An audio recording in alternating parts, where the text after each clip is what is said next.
What is META?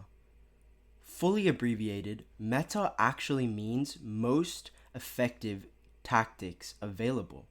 Today on Thinking Cap, I'll be showing you the most effective fixture rotation pairs available ahead of next season's Fantasy Premier League game. If you enjoy the video, drop a like and subscribe to the channel. Thinking Cap activated.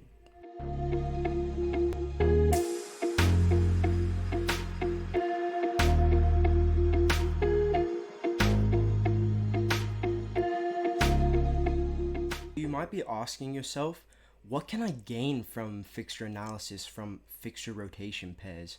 And for me personally, looking back on my previous seasons, I lost a lot of ground to other managers who were engaged in the offseason and preseason because it's so important to know which teams rotate well with other teams so that you can figure out early on which player combinations are good investments. Now look, you can't just go into the fixture schedule and say, hey, I like that, I like that. You've got to have a couple things that you want to target or a couple key points you should definitely keep your eye on when you enter fixture analysis. So I just created a little dot point form for this. Now the first thing we've got is definitely you need to prioritize home fixtures versus away fixtures. Home games for teams are way more indicative of attacking and defensive returns. I consider the tens of thousands of fans for the home team a 12th man, so to speak. Second, you're going to want to look to target in-form teams playing the newly promoted guys. So that would be Ipswich Town, Leicester City, Southampton. If the game's at home, that's even better too. And that's just because newly promoted teams, especially when they're facing the big six, they're always targeted at the start of the season for like a Haaland captaincy. And that's something I'm sure you'll see the content creators like Let's Talk FPL, FPL Pros, they're going to be talking about that as we approach the start of next season. The third point that I've got on here is definitely target fixtures against last season's bottom 10. The lower they finish, the better. Personally, for me, I believe Wolves and Forest are the top two to target next season.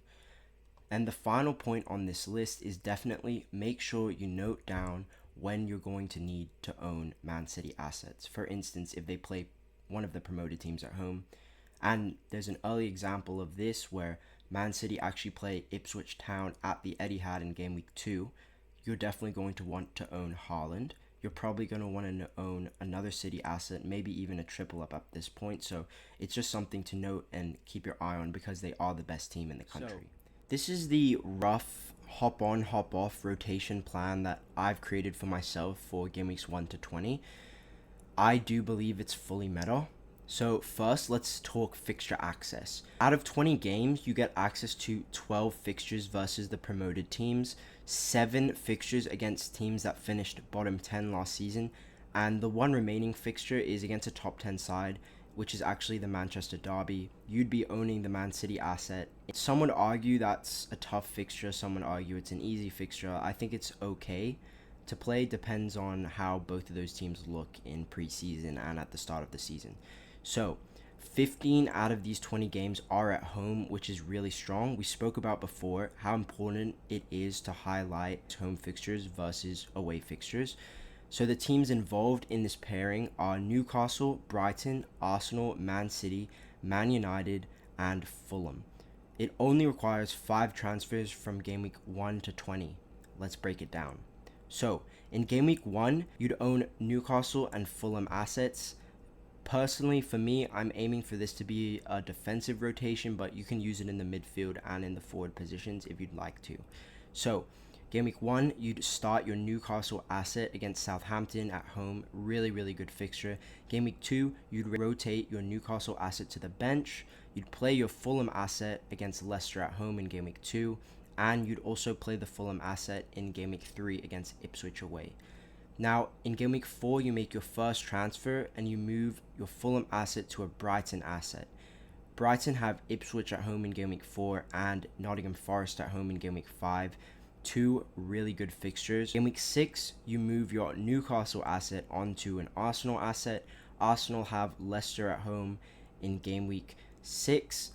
Southampton at home in game week 7, back-to-back home games at the Emirates against promoted team opposition. It's too good to be true. You could even be doubled up in the defense at this point on Arsenal. In game week 8, you'd play your Arsenal asset against Bournemouth away. Now, Bournemouth away is not an easy fixture, but I just think for Arsenal, who are a really top defense, it still is a great fixture for them.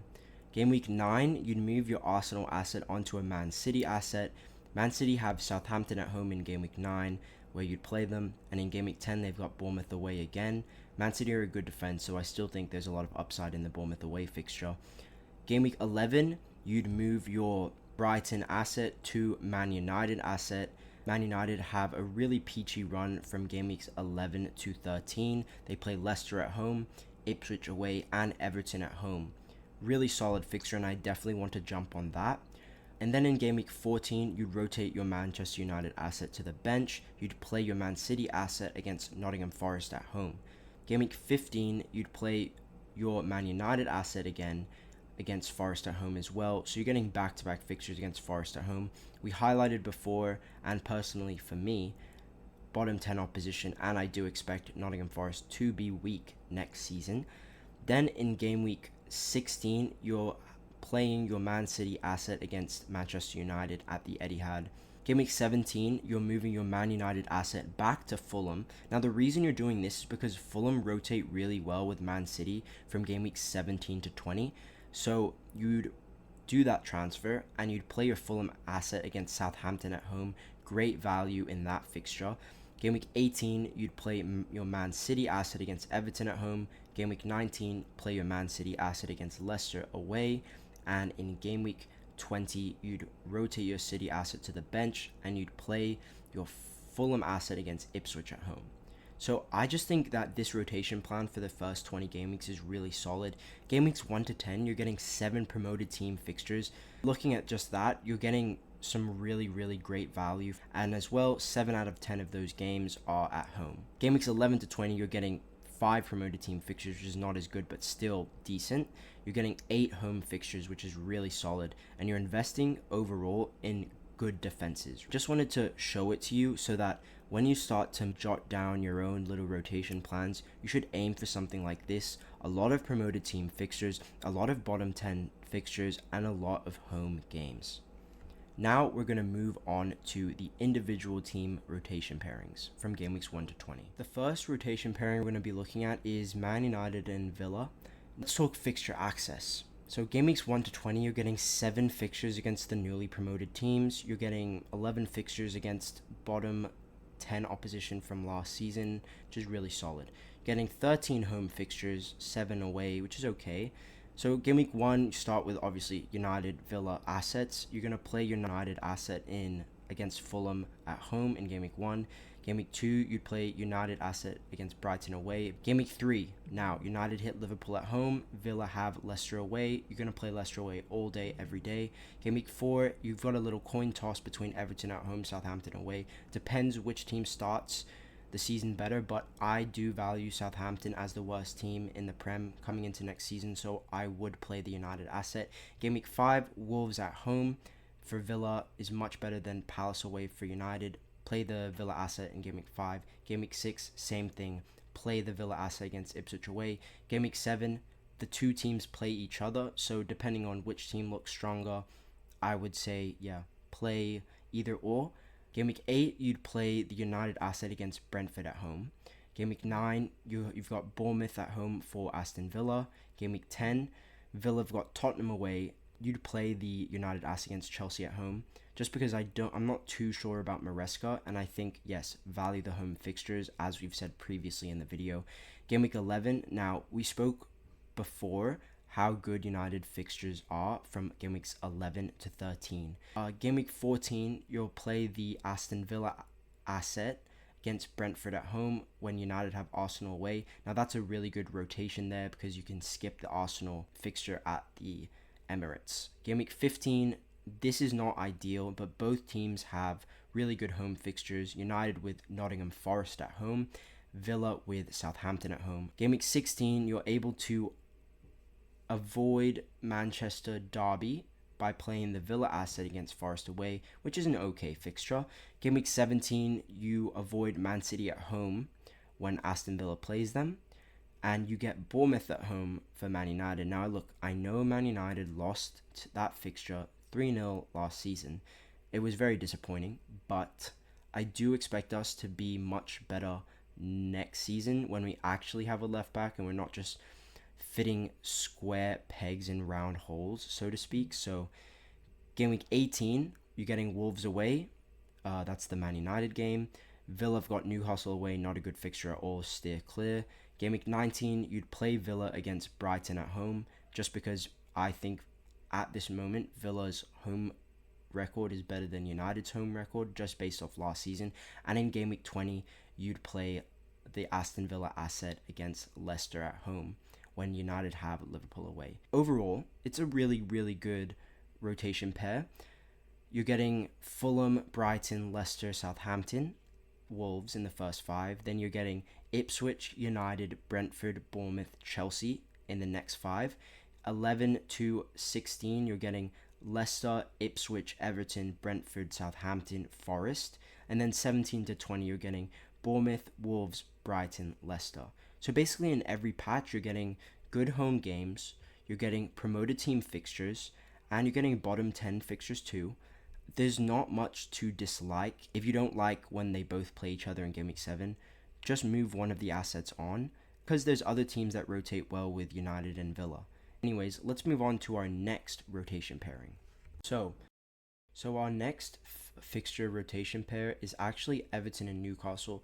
So let's have a look at the fixture access. You're getting 6 fixtures versus newly promoted teams over the first 20 game weeks, 13 fixtures versus last season's bottom 10, and you're getting 9 home fixtures. Compare that to the other fixture pairings that we've shown. Definitely the home fixture amount is a lot less than some of the other pairs, but 13 fixtures against last season's bottom 10 in the opening 20 is really solid. Add that with 6 fixtures versus the newly promoted teams. That's 19 positive fixtures where you could expect some returns, attacking or defensive. So let's break it down. We've got in game week 1, Newcastle with Southampton at home is the best fixture on opening weekend. Game week 2, you'd play the Newcastle asset again against Bournemouth away. Then you'd rotate to the Everton asset, who has Bournemouth at home in game week 3. Then you'd rotate it back to the Newcastle asset in game week 4 when they have Wolves away. Then you've got the choice of Leicester away, Fulham away. I obviously am a big advocate for promoted team fixtures. So yes, play the Everton asset against Leicester away. Game week 6, you've got when Newcastle have Man City at home, you're able to play the Everton asset against Crystal Palace at home. Then they play each other in game week 7. You're going to play the Newcastle asset in game week 8. Everton have Ipswich away, play the asset playing Ipswich away. Game week 9, Fulham at home, play the Everton asset. Game week 10, Everton have Southampton away, play the Everton asset again. Now coming into game week 11, you're going to bench your Everton asset and you're going to start the Newcastle asset, who plays Nottingham Forest away. Game week 12, you're going to play Everton asset versus Brentford at home. Then in game week 13, when Everton play Man United away, you're going to play Newcastle asset against Palace away, which is a tricky fixture but still offers some value. Game week 14, you're going to play the Everton asset against Wolves at home when Newcastle play Liverpool at St. James's Park. Now, game weeks 15 and 16 offer really nice rotation because Everton have Liverpool at home and Arsenal away, 2 really tricky fixtures. So you rotate the Newcastle asset back into your team for game week 15 and 16, and you play them against Brentford away and Leicester at home. Game week 17, you'd play the Newcastle asset again as Newcastle have Ipswich away. Game week 18, you play the Newcastle asset again when they have Villa away. Game week 19, rotate it back to Everton, who play Nottingham Forest at home. And then in game week 20, you'd also play the Everton asset versus Bournemouth away. If I just read out the fixtures to you, Southampton, Bournemouth, Wolves, Leicester, Palace, Everton, Ipswich, Fulham. Southampton, Forest, Brentford, Palace, Wolves, Brentford, Leicester, Ipswich, Villa, Forest, Bournemouth. You don't hear any big teams, big 6 teams. You don't hear a Man City. You don't hear an Arsenal, which is really, really good. And it just shows you the power of planning when you're going to play certain assets. So I really wanted to highlight this because I think Everton have a couple clean sheets in the first 20, same with Newcastle. And even if you want to use this rotation pairing for an attacker, it's definitely viable too, because a lot of the teams that they're playing, I don't expect them to have amazing defense. So I think it's a really strong pairing. On to the next one. The final rotation pair that we're going to be having a look at is Chelsea and Man United in the first 20 game weeks.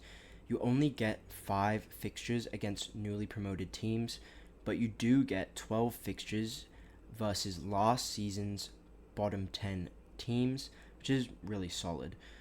Game weeks 1 to 20, you're getting 13 home fixtures total, 7 away. Game week 1, you're going to start the United asset, Fulham at home. Game week 2, you're going to move to the Chelsea asset, Wolves away. Game week 3, when United has Liverpool, you're going to play the Chelsea asset against Palace at home. Now, it rotates really well at the start. You don't have to play the Chelsea asset on opening weekend versus Man City, which is nice, and you don't have to play the Man United asset against Liverpool at home. You play the Man United asset in game week 4. Game week 5, you've got West Ham away or Palace away. I think that the West Ham United away fixture is better than the Palace away fixture, so play the Chelsea asset in game week 5. Game week 6, you're going to play the Chelsea asset once again against Brighton at home. I think there's a lot of upside in that fixture, but as well, Man United versus Spurs at home is a good fixture too, just because of Spurs' high line. Even if you've got an attacking fullback asset, there are returns to be had, even if you think Spurs are going to score. Next game week 7, Chelsea play Forest at home. You're going to play them because United have Villa away. Game week 8, Chelsea have Liverpool at Anfield. Tough fixture, but United luckily have Brentford at home. You're going to play them. Game week 9, a little bit more difficult. Chelsea have Newcastle at home. United have West Ham away. Newcastle at home all day, every day. Take the home fixture. Now, the two teams play each other in game week 10. Depends on which team starts the season stronger, but another coin flip. Game week 11, Chelsea play Arsenal at home. You don't want that at all, but luckily United have their peachy run 11-13, so you're going to play your United asset against Leicester at home. Then there's a toss-up in game week 12. I would play the Chelsea asset for now, or at least have that plan to. Game week 13, Chelsea play Villa at home. Man United play Everton at home. Start the Man United asset. Then this is where the rotation gets really nice. Game week 14, Man United hit Arsenal at the Emirates. You just play the Chelsea asset against Southampton away. Game week 15, Chelsea have Tottenham away. You rotate it back to the Man United asset, who have Nottingham Forest at home. When United hit City away in game week 16, you can play the Chelsea asset against Brentford at home. And then game week 17, play the United asset against Bournemouth at home. Game week 18, you're going to play the Chelsea asset against Fulham at home. Game week 19, Ipswich away, keep with the Chelsea asset. Game week 20, keep with the Chelsea asset again with Palace away. If you just look at it from game week 11 to game week 16, you're getting Leicester at home, Leicester away, Everton at home, Southampton away, Nottingham Forest at home, Brentford at home. Really, really solid fixtures, and I love this rotation pair. So if you're a Chelsea fan with a soft spot for Man United, definitely get on this. These are the most meta fixture rotation pairs available ahead of next season's Fantasy Premier League game. If this video helped you, drop a like and subscribe to the channel. It would mean a lot, and we've got so much more content coming. Thinking cap deactivated.